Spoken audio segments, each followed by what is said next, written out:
Warning. If you understand cadence, if you already understand step rate when it comes to running, don't watch this. But for those of you that want to understand, dive a little bit deeper into step rate and get permission to take less steps. Let me say that again. Permission to decrease your number of steps, then this is for you. So I posted this on Instagram the other day to try to get some questions, to try to make this more interactive, even though I'm posting this on YouTube because it's longer. I really don't want to just rush this thing. So this is what I posted. I asked, how can more steps be more efficient? How can a higher step rate, every time your foot hits the ground is a step, over the course of 1 minute, what the cadence, step rate, how can taking more steps be more efficient? Well, here's how. This is specific. Let's say I buy one peach. It costs $1. But if I buy 3 peaches, it only costs 2. So the price per peach is less. When we say that a higher step rate is more efficient, each individual step that we're taking can cost less energy. And the reason why we'll get into in a second. So in this case, it is more cost effective to buy 3 peaches, but you're spending more overall. You're spending $2 instead of $1. So let's make this a little bit more specific to running. How does this correlate?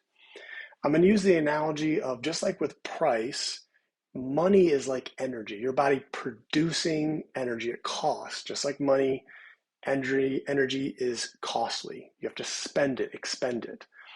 So in this example of point A to point B, going forward, your destination of moving forward, we'll say we're just taking a snapshot of 1 minute of time, and this is what we see.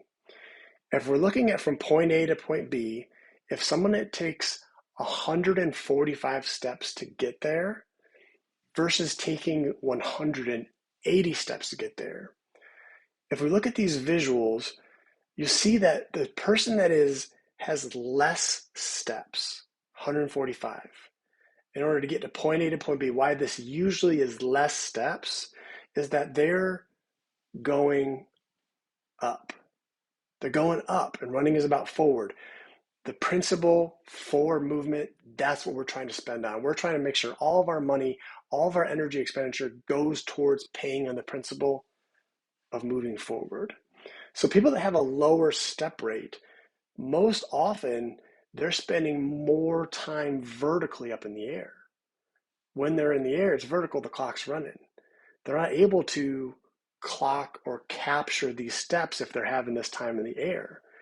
So what tends to happen with people with a higher step rate, they tend to naturally say, well, I got to get more steps. I got to accumulate a faster frequency. So they tend to spend less time going up in the air because subconsciously they know, if I'm up here, I'm not down there, and I can't increase my step rate. So it tends to be when we go from a lower step rate to a higher step rate at that same speed, they tend to be more horizontal. They tend to capture more steps. So in this example, let's say that 140, and this is all just totally relative, but hopefully you get the main picture. So 145, they're expending $100 worth of energy. Of that $100, only 70 is going towards the principal, being forward motion. $30 is because they're going up in the air. That money, that energy expenditure isn't going towards the principal. So they're only paying a 70% efficiency, we'll call it 100% efficiency. This person is operating at 70%. Versus down below, 180, they're spending $130. They're spending more money overall. But the price per step, because they're spending less time between steps in the air, this person, let's say, is spending $115 towards forward movement, $15 towards, not the principal, called interest going up.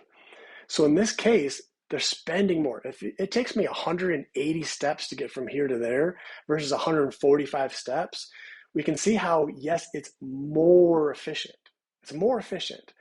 This person is 88%. They're spending 88% is going towards that principle of forward motion versus the up and down. So yes, this is an example of they're spending more, but the cost is less per step.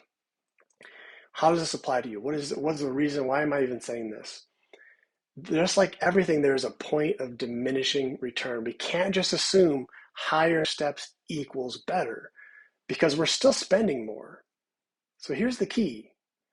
Finding for you, what is that step rate? What is the cadence? What is the frequency of taking steps that allows you to pay the most amount on the principal and the least amount on interest?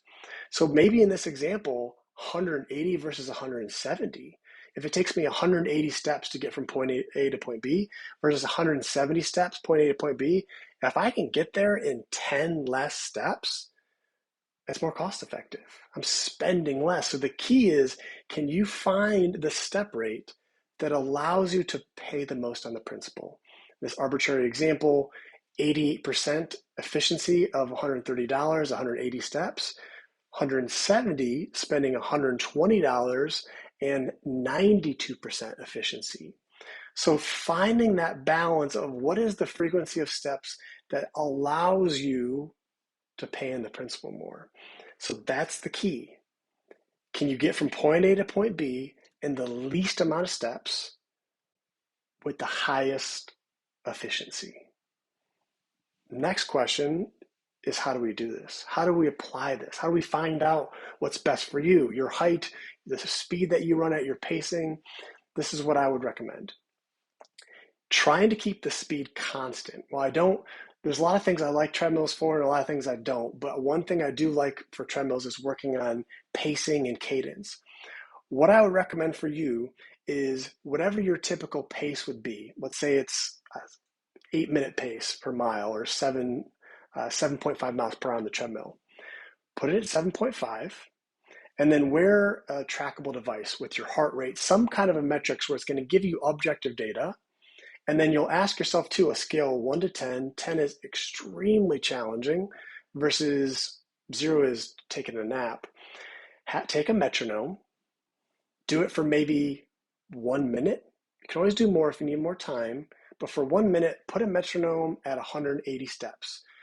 Speed the same, you do it, you recover, you look at your metrics, you ask yourself, how do I feel? You write it down, and then once you recover, you move it to 170 steps and you repeat, same speed. Afterwards, look at the metrics. What's your heart rate response? Asking yourself, how do I feel? Did that feel more effort less? Did that feel easier? Did that feel smoother? And you can start to dial in and find what is that best step rate for you.